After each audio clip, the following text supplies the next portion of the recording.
وہ صرف ایک جھنڈے کے نیچے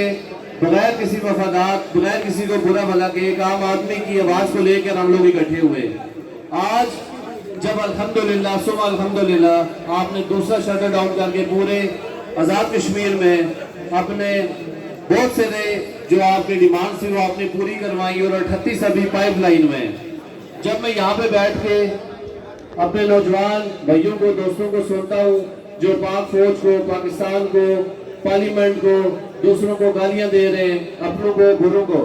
دیکھیں ہم لوگ جتنا جو بھی یہاں پہ موجود ہے جوائنٹ عوامی ایکشن کمیٹی کی کال پہ ہے، ایس او پیز کو سارے بھائی فالو کریں۔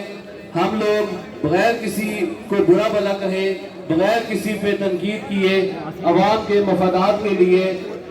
خلوص نیت سے اور صاف نیت کے ساتھ ہم لوگ یہاں پہ جمع ہیں۔ اور ہماری کامیابی کا راز یہی ہے کہ بغیر برادریوں کے، بغیر سیاسی تعلقات کے، ساری چیزوں کو سائیڈ پہ رکھے ہم لوگ ایک پلیٹ فارم پہ اس لیے موجود ہیں کہ یہ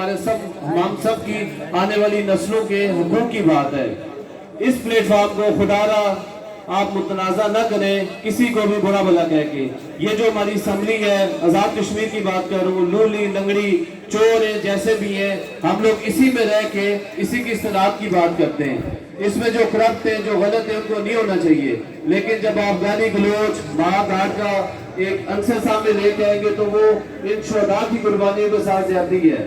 جنہوں نے 13 مئی کو قربانیاں 3 شہیدوں نے دی، جو آج 5 سے 6 لوگ مظفر آباد میں شہید ہوئے پورے آزاد کشمیر میں۔ تو اس لیے آپ سب سے گزارش ہے کہ ان ایس او پیز کا خیال رکھتے ہوئے اپنی بات ضرور کہیں۔